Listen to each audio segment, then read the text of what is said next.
And we'll begin counting the votes. Here is state of Texas. We were just talking about Donald Trump will win in the state of Texas when all the votes are counted. NBC News projects that Donald Trump will also win in North Dakota tonight. South Dakota, same story. That will also go into the Donald Trump column this evening. We move to the state of Wyoming. In 3 electoral votes at stake, Donald Trump, the projected winner in Wyoming. Here's the map. The road to 270 now getting interesting. 154 for Donald Trump, 30 for Kamala Harris. All right, let's go to the uncalled races just from those 9 o'clock poll closings, including New York, Colorado, Minnesota. So we still await results there. But let's go to Michigan. That's the biggie at this hour. Polls closing in Michigan, and it is, wait for it, too early to call. We will be waiting for it perhaps into the wee hours tonight. Arizona also too early to call. 7 o'clock in the Mountain West, 9 o'clock on the East Coast. Polls just closed there. Let's go to Wisconsin, the other of the blue wall states, along with Michigan and Pennsylvania, too early to call. And speaking of Pennsylvania, too early to call. Starting to see more vote come in, but we could be waiting a bit for that. And same with North Carolina. They're counting more quickly, but it's still too early for us to make a projection. And in Georgia, it's not too early. It's just too close. We are starting to see the vote come in. We've got 66% counted right now. And yet, despite the margin that you see there, we project not only what the margin is right now, but where we expect the vote to come in, whether it's coming from a Republican stronghold or a Democratic stronghold. So when you see that disparity and then you see us say it's too close to call, there's a method to that madness, Tom, and you've got Georgia up there. And I'm going to explain the method to the madness, right? The difference right now, 220,000 votes. Trump on top with 66% of the vote in. But Republicans, it can't even get close to celebrating just yet. These sort of UFO objects we have circling Georgia right now, this is the remaining vote. And the bigger that bubble, that means the more vote that is out. And the more vote that is out right now is in the Atlanta metro region. Remember, I told you guys earlier that about 50% of the vote is going to come from this area right here. The election is essentially won or lost in the Atlanta metro region because the margins are so close. Every vote matters, but because the margins are so close, Trump runs up that rural vote. The Democrats run up the urban vote. They run up the suburban counties around Atlanta as well. Let's take a look. Let's see how Atlanta and the surrounding counties are looking, the ring counties. Cobb County, 77% of the vote is in.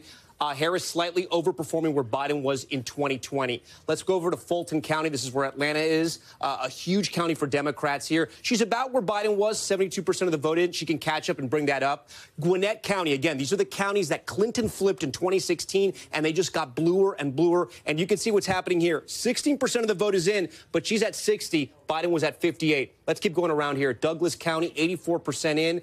Here we go. Harris overperforming in that county. We'll come a little further out. Rockdale County would kind of move a little out the suburbs, the exurbs, if you will. 69%. Look at where Harris is tonight. 74%. She's running up that vote in the Atlanta metro region. If she can keep that momentum going, she could possibly take the state of Georgia. But again, we got to wait and see. I want to see how Trump is doing in some of his rural counties. 78%, 95% of the vote is in. So 78% in 2020. He's at 78 right now. Let me go to a neighboring Towns County right here, 81-80, and then in Union, 81-80. He seems to be hitting his marks, too. I want to hit some sort of swing counties, if you will. Dooley is one of these. Trump won it in 2016, but if we go back, Obama had it in 2012. Tonight, Trump is up. He's building on his margins from 2020. That's a good sign for him. Let me see if Peach County is in. Peach County is another one that no vote is in. This is one of those swing counties, not a whole lot of voters, but it usually sort of picks the winner. We like to watch it as we go around. Muskogee, this is 72%. This is one of the ones we're watching, too, to see if Trump could make inroads with black voters here. Harris seems to be comfortable. She seems to be at the same watermark where Biden was in 2020. So guys, still very close in Georgia. As we said, too close to call. It was about 12,000 votes that separated this in 2020. Trump won this state by about 5 percentage points in 2016. The state is definitely changing, and the reason why it's changing, it's in this Atlanta metro region. Yeah. Go for North Carolina. I'd love to see some North Carolina numbers. I mean, these numbers are coming in as we speak. Yeah, let's hit North Carolina. Again, we're going to look at all the state. I'm going to be looking at Mecklenburg County. This is where Democrats have to drive up the vote. Only 6% is in, but we can see how she's performing here. You know, 6% is in. I'm not going to really draw too much from there, but she's overperforming Biden. We go to the research triangle here. Wake County, 76% of the vote is in. We compare her to Biden, 62 to 63. She's doing better. I know a lot of the vote is in over here in Orange County. This is UNC, Chapel Hill, the research triangle. You have medical research jobs, high-tech research jobs, affluent suburbs, highly educated Democratic voters. 86% of the vote is in. Let's see how she compares to Biden. Slightly overperforming Biden, not by much, but look, any little increment makes a difference when you're talking about a 10,000 vote difference at the end of the day. Right now, the difference is about 41,000 in that county. Trump is on top right now. He's going to run up the rural vote. We can check out some of his counties over here in western North Carolina, Graham County. These are some of the counties that were affected by Hurricane Helene and all that devastating flooding. 95% and 81%. In 2020, he was at 79, so kind of overperforming. The big unknown was how many people were going to actually vote in here. And one of the great researchers, Dr. Chris Cooper of North Carolina, political scientist, pointed out to us. He said, listen, this is Trump's area that was affected by those floods. You can have 9 MAGA hats in your house. But if you no longer have a house, trying to get your vote, trying to get your voting location is going to be difficult. They were so concerned about this area that election officials actually changed the rules so you could actually vote in other counties if you couldn't vote in your own county. It looks like turnout's okay. We heard that from Sam Brock. Asheville is that blue dot in the sea of red in North Carolina. Again, affected by Hurricane Helene, 55% of the vote there in Buncombe County. Biden was at 59. Harris is overperforming. Again, any advantage she has in the counties where Biden was doing well or won, and she's hitting higher marks, Democrats are going to love that news. But there's still a lot of the vote is out, 76% in Wake, like we said. Let me see where else in the state that we're still waiting on vote, because there are a lot of rural counties. Listen, if right now, let me go to the entire state. So 41% of the vote is in. Look at this giant circle around Charlotte. I mean, Charlotte, a lot of that vote, Mecklenburg County, it's a county that is majority minority, right? Mostly black and Hispanic. And they're still waiting a lot of the vote there. That could be a very good sign for Democrats tonight. But some of the vote is out, like in these rural counties right here. If we check out Johnson County, just outside of Raleigh, connected to that, I'm actually kind of curious, even though only 8% is in here.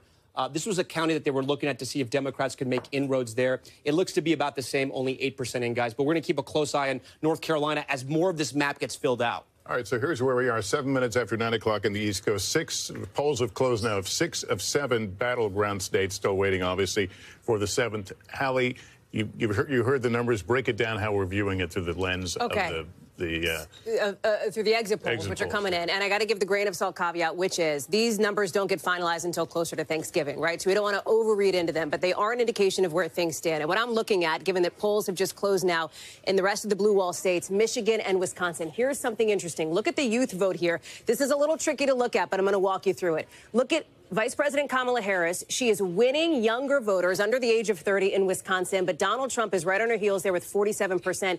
He is actually winning younger voters in Michigan, 51% to 46%. And if you take a look even further into this, you can see that he is overperforming where he was among young voters in the state of Wisconsin, 47% now. That's a double-digit increase from where he was 4 years ago. It's a similar story in Michigan, and I will also tell you it is a similar story in Pennsylvania as well. You see the Michigan numbers here. Similar story in Pennsylvania as well when it comes to young voters. Now, we've been doing a lot of counterpoint tonight, so let me fill you in as I walk back to the desk. One of the counterpoints here is in Michigan and Wisconsin, Vice President Harris is doing better with older voters than she was relative to 2020. So there's some interesting dynamics at play here. Well, it's interesting because we saw Gotti Schwartz in Arizona on the campus of Arizona State University, which gives me personal pain as a graduate of the University of Arizona. But I mean, he may be in ground zero of this very thing that exit poll is showing, which is young voters, young male voters, which the Trump campaign worked very hard to turn out,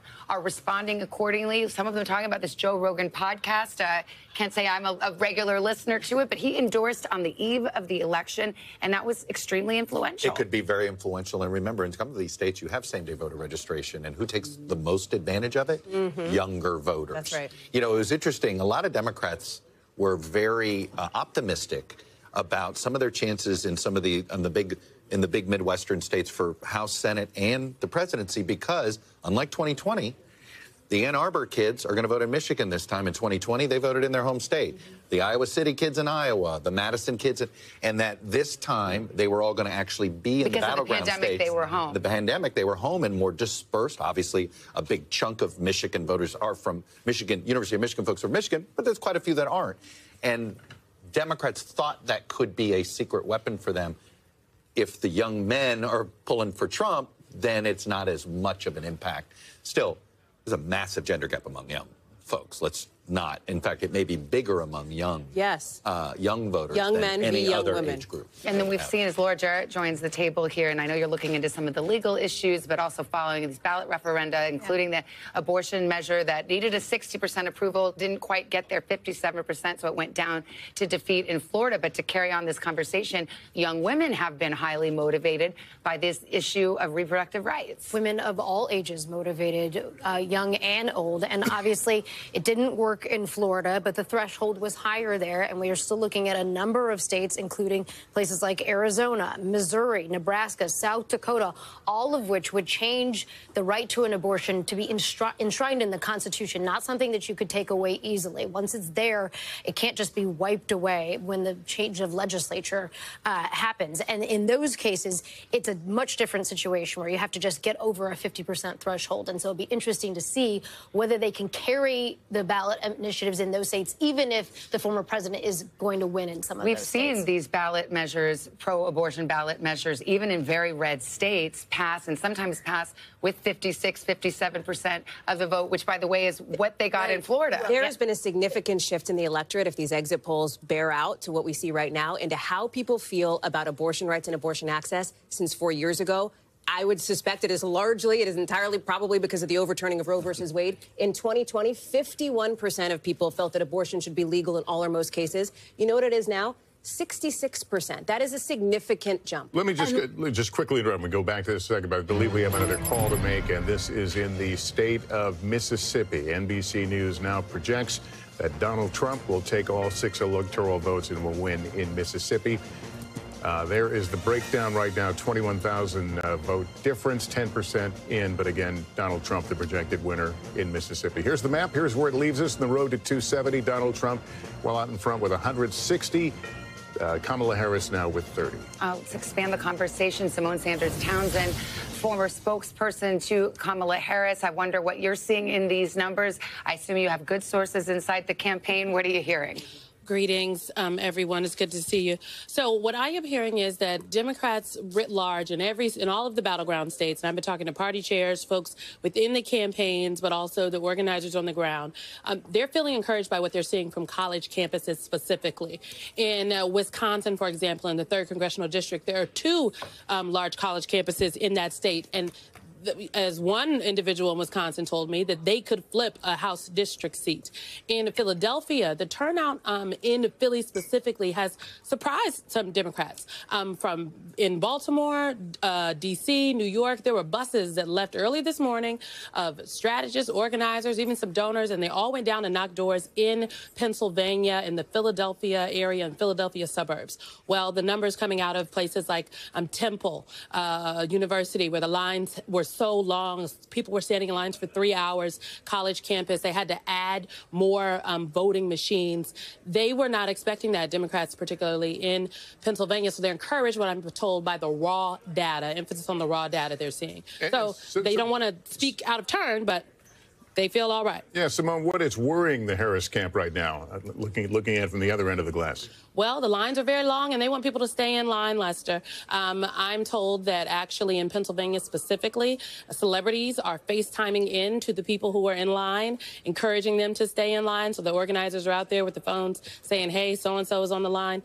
There are concerts actually happening. They are looking at Pennsylvania very closely. And as the time that the vice president spent in the state, in the Commonwealth of Pennsylvania, I think is also indicative of where they see some gaps. Also, obviously, DeKalb County, in Georgia, the lines, the polling locations were staying open longer because of the bomb threats that were happening there and the evacuations that had to happen, encouraging people to know that it is safe to vote, stay in line, make your voice count. I think they want to ensure, they feel like that they can eke it out if people turn out to vote and stay in line.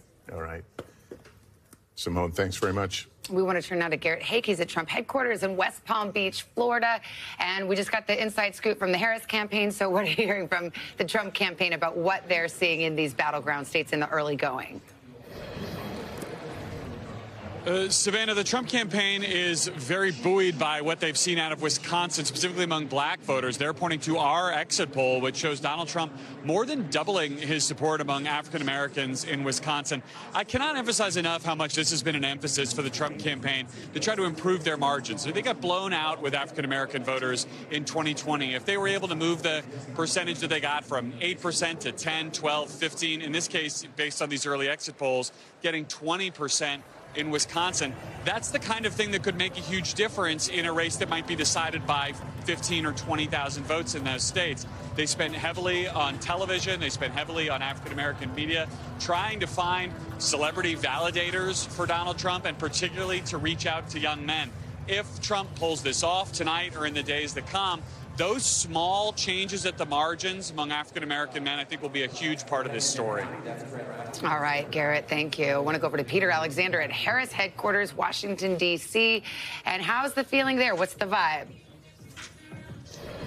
Well, there's still a celebratory feel here right now. They're waiting for any particular data points that they can know if it's a good indication or not. The Harris campaign individuals still watching behind closed doors. The vice president watching alongside family and friends tonight. A lot of the donors and other big supporters of the vice president's at a hotel here in Washington, D.C. watching as well before they arrive here a little bit later this evening. I'll tell you some of the data points that they are pointing to right now as potentially some good indicators. One comes out of Pennsylvania, Philadelphia, specifically as it relates to those three wards with the largest densities of Puerto Rican voters right now, that they say in those particular wards that they saw as of 5 o'clock, 3 hours before the polls closed, they had already reached the same number in terms of turnout as they had 4 years ago, which is to say that they believe that they are exceeding the numbers in the past. They think that's a good indication there. I'll punctuate a thought that Simone Sanders was just sharing a short time ago. I am hearing again about those college campuses right now, everywhere from Nevada, UNLV, all the way to a series of separate campuses in Philadelphia itself. Temple, one of them that they named Lehigh, Lafayette, elsewhere in the state as well. And she was talking about what is really key to the campaign right now in these sort of late evening hours, even after the polls have closed. They don't close if you are already in line. It's a message that they're sharing right now, FaceTiming in Jennifer Gardner and Demi Moore, among others, to keep those folks in line.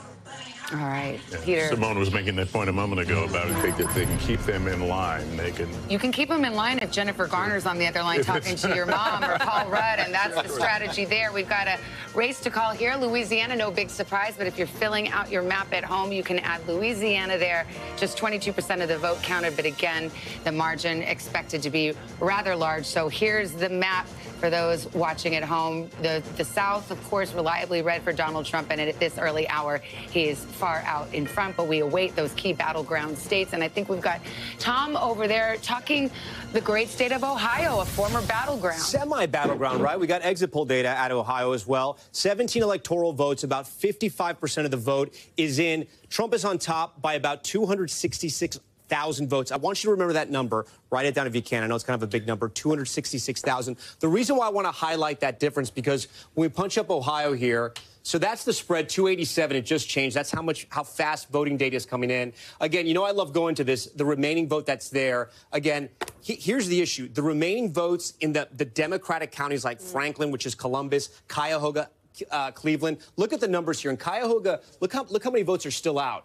377,000. She's on top by 71%. Let's see how she did compared to Biden 4 years ago. 66%. So she's overperforming in Cuyahoga, and there's still a lot of that vote that's out. Let's go down to Franklin County. It holds the capital of Ohio, Columbus, 68%. Overperforming there with about 60% of the vote that's in. And then again, 266,000 remaining. So just those two counties, we're talking about more than 500,000 votes.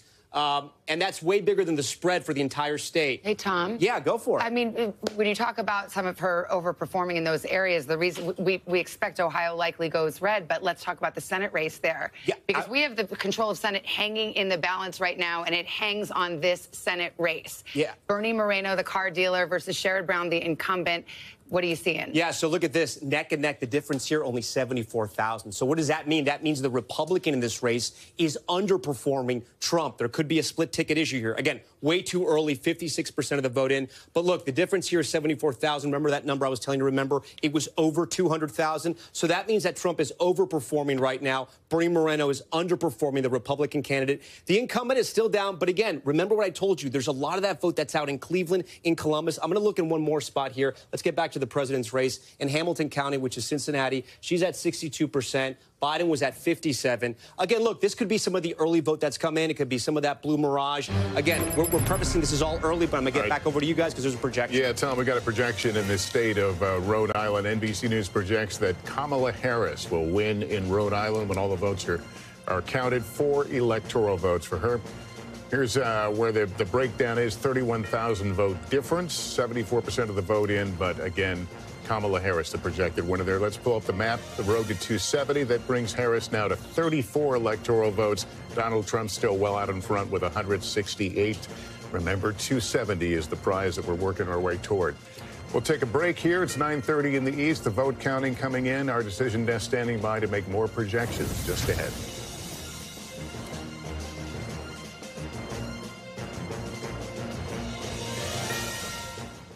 Thanks for watching. Stay updated about breaking news and top stories on the NBC News app or follow us on social media.